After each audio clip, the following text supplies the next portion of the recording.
Hello साथियों, आज हम आपको बताएंगे डिजिटल एविडेंस में डाटा कलेक्शन कैसे किया जाना चाहिए। डिजिटल एविडेंस में क्या क्या सावधानियां रखना चाहिए और डिजिटल एविडेंस से संबंधित जो क्राइम है उनमें स्पॉट का इंस्पेक्शन कैसे किया जाना चाहिए। तो सबसे पहले हम जान लेते हैं check list for collection digital evidence in crimes में inspection of scene of crime. SOC का मतलब होता है सीन ऑफ क्राइम, मतलब घटना स्थल का निरीक्षण।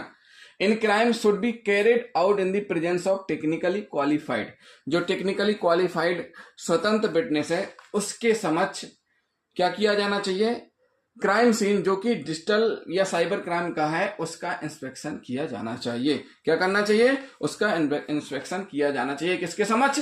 टेक्निकली क्वालिफाइड स्वतंत्र विटनेस के समक्ष। उसके बाद potential SOC is not just the computer alone. साथियों, एसओसी केवल कंप्यूटर ही नहीं है, इसके साथ साथ ही कार्य क्षेत्र कार्यालय का क्षेत्र भी एसओसी के अंतर्गत आता है। एसओसी मतलब सीन ऑफ क्राइम के अंतर्गत आता है। फिर है check whether the computer is networked, मतलब क्या हुआ? जांचे कि कंप्यूटर नेटवर्क से जुड़ा है कि नहीं। जो आयु है जो इन्वेस्टिगेशन ऑफिसर है उसको इन सारी बातों का ध्यान रखना जरूरी है जब वह डिजिटल एविडेंस से संबंधित किसी क्राइम का इन्वेस्टिगेशन कर रहा हो। Do not seize any computer peripherals without the advice of a computer expert. Computer expert की सलाह के बिना किसी भी कंप्यूटर उपकरण को जब्त ना करें। क्या ना करें? बिना कंप्यूटर एक्सपर्ट की सलाह के उस चीज को सीज ना करें। क्यों? क्योंकि वो बताएगा किस तरीके से सीज किया जाना है।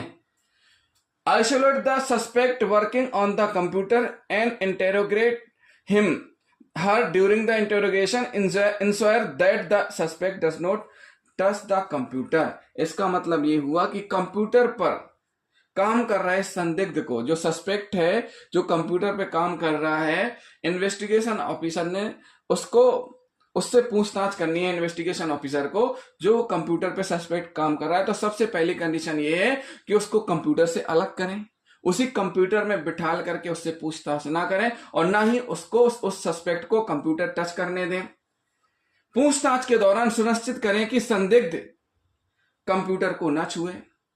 पूछताछ के दौरान ये कंफर्म करें कि जो संदिग्ध है जिससे पूछताछ हो रही है वह कंप्यूटर को ना छुए। Photograph, videograph and sketch the SOC with proper. SOC मतलब जो सीन ऑफ क्राइम है उसकी फोटोग्राफ्स होनी चाहिए, वीडियोग्राफ होनी चाहिए, वो भी प्रॉपर तरीके से। क्या होना चाहिए? प्रॉपर तरीके से। और साथ ही साथ labelling including cables, connection and external device attached और अनअटैच्ड टू द कंप्यूटर, ये सब आना चाहिए फोटोग्राफ्स और वीडियो में कि कौन कौन सी केबल कंप्यूटर से अटैच थी, कौन सी अटैच नहीं है और कौन कौन सी एक्सटर्नल डिवाइस वहां पे है और कौन कौन सी जो भी केबल है सारी की सारी उसमें आनी चाहिए उस वीडियोग्राफी और फोटोग्राफ में। Do not perform any keyboard और माउस क्लिक्स, मतलब क्या हुआ? माउस क्लिक नहीं करना है, कोई भी कीबोर्ड और माउस को क्लिक ना करें।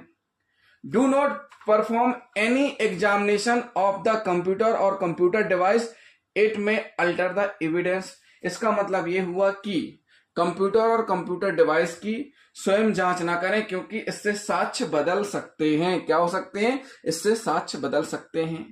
Collect fingerprints from the computer, मतलब क्या हुआ कि फिंगरप्रिंट को कलेक्ट करना है। जो कंप्यूटर संदिग्ध सस्पेक्ट कंप्यूटर है उसमें हो सकता है कि कई सस्पेक्ट्स के फिंगरप्रिंट्स हो, तो जो कंप्यूटर है उसमें जो फिंगरप्रिंट्स है उनको कलेक्ट करना है। Search for external memory device like pen drive, hard disk. SOC scene of crime में जब इंस्पेक्शन कर रहे हो उस समय पेन ड्राइव, हार्ड डिस्क, जो भी मेमोरीज हैं एक्सटर्नल, उनको सर्च करना है। क्या करना है? उनको सर्च करना है। उसके बाद फिर क्या करना है? Collect RAM dump and system information, encrypted files if any by the IO, if he has adequate computer knowledge, मतलब ये हुआ कि उसको कंप्यूटर का नॉलेज है अगर आयु को, तो वह क्या कर सकता है? जो आयु है, आयु द्वारा रैम और डंप सिस्टम की जानकारी यदि हो तो एकत्र करें या फिर साइबर फॉरेंसिक की मदद लें। जो भी रैम है, देखिए मेमोरी है उसको एकत्र, आयु अगर एक्सपर्ट है, उसको नॉलेज है उस चीज का कंप्यूटर का, तो स्वयं करें, अन्यथा किसकी मदद लें? साइबर फोरेंसिक की मदद लें। किसकी मदद लें? मदद लें, साइबर फोरेंसिक की मदद लें। Photograph record and note the screen content. इसका मतलब क्या हुआ? इसका मतलब यह हुआ कि जो भी स्क्रीन की सामग्री का फोटोग्राफ लें, रिकॉर्ड करें और नोट करें।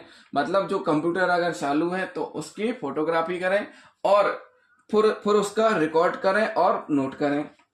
Do not shut down the computer, pull out the power lead directly from the computer, not from the wall point. इसका मतलब यह हुआ कि कंप्यूटर को डायरेक्ट बंद ना करें, पावर लीड को सीधे कंप्यूटर से निकालें, वॉल पॉइंट से ना निकालें।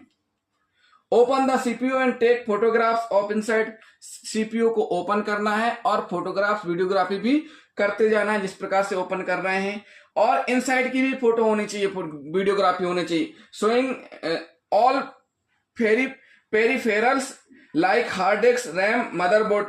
जो उसके उपकरण हैं सीपीयू के वो दिखने चाहिए फोटोग्राफ में और वीडियोग्राफी में। इस प्रकार से वीडियोग्राफी फोटोग्राफी की जानी चाहिए। Remove the hard disc, hard disk को रिमूव करना है। Photograph the hard disc showing serial number. Photograph इस प्रकार से लेनी कि हार्ड डिस्क का सीरियल नंबर दिखे।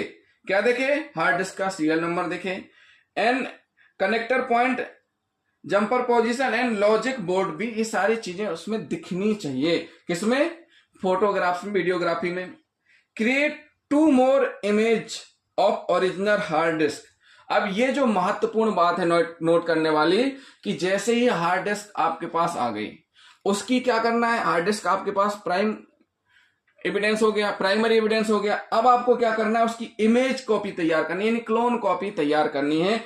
तो क्या करना है? Create 2 more image of the original hard disk and other necessary device seized with the right blocker device. मतलब क्या हुआ? इसका मतलब यह हुआ कि आपको करना क्या है कि सबसे पहले उसकी इमेज कॉपी तैयार करनी है, यानी क्लोन कॉपी तैयार करनी है। उसके बाद जो डिवाइस की सुरक्षा के लिए राइटर ब्लॉक के साथ जब्त करें। क्या करें? राइटर ब्लॉक के साथ जब्त करें। किस चीज को? जो भी संबंधित हार्ड डिस्क है या अदर जो भी डिजिटल डॉक्यूमेंट है वो। अब लेकिन सबसे महत्वपूर्ण बात यह है कि उसकी क्लोन कॉपी यानी मिरर इमेज तैयार की जाएगी। उसके बाद कैलकुलेट हैश वैल्यू, ओरिजिनल की हैश वैल्यू और जो आपने मिरर इमेज तैयार की है उसकी हैश वैल्यू कैलकुलेट की जानी चाहिए। मतलब दोनों की जांच होगी, पहले किसकी? ओरिजिनल की, फिर आपने जो मिरर इमेज तैयार की है उसकी हैश वैल्यू का पंचनामा तैयार किया जाएगा। और हैश वैल्यू जनरेट करने के लिए आपको क्या चाहिए? सॉफ्टवेयर चाहिए, उसके माध्यम से आप जनरेट करेंगे। Prepare a seize memo listing unique serial number of external device. देखिए इसके बाद क्या करना है? सीज मेमो यानी जब्ती पत्रक तैयार करना है और unique serial number of external device listing करनी है। क्या करनी है? सूची तैयार करनी है। Serial number of external device, hard disk and hash value of hard disk and other external device. जो भी आपके सीरियल नंबर आ रहा है उनकी प्लस हैश वैल्यू जो भी है उसकी भी आपको लिस्टिंग करनी है। क्या करनी है? लिस्टिंग करनी है। Packing and forwarding of hard disk. The hard disk has fragile magnetic media, hence they should not be subjected to shock.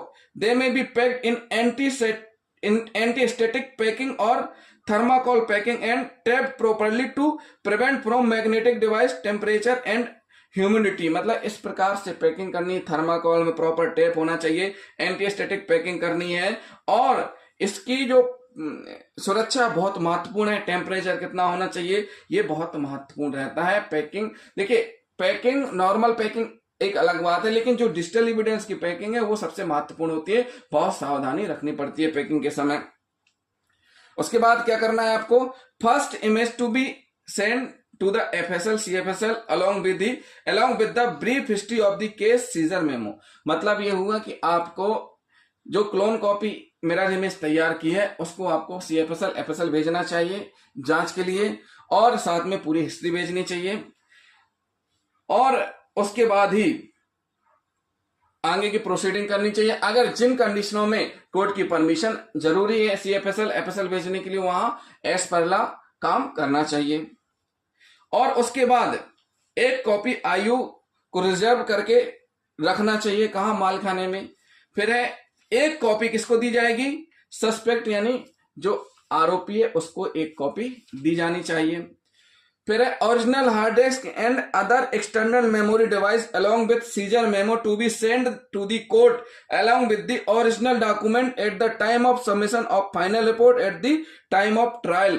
मतलब क्या हुआ कि जो ओरिजिनल है, प्राइमरी एविडेंस है, वो चार्जशीट यानी फाइनल रिपोर्ट के साथ कोर्ट में प्रस्तुत किया जाना चाहिए। क्या करना चाहिए, कोर्ट में प्रस्तुत किया जाना चाहिए। क्या करना चाहिए, कोर्ट में प्रस्तुत किया जाना चाहिए। तो साथियों ये हुई checklist for collection digital evidence in crimes में किस प्रकार से कलेक्शन करना है, सीएफएसएल एफएसएल भेजना है। जरूरत अगर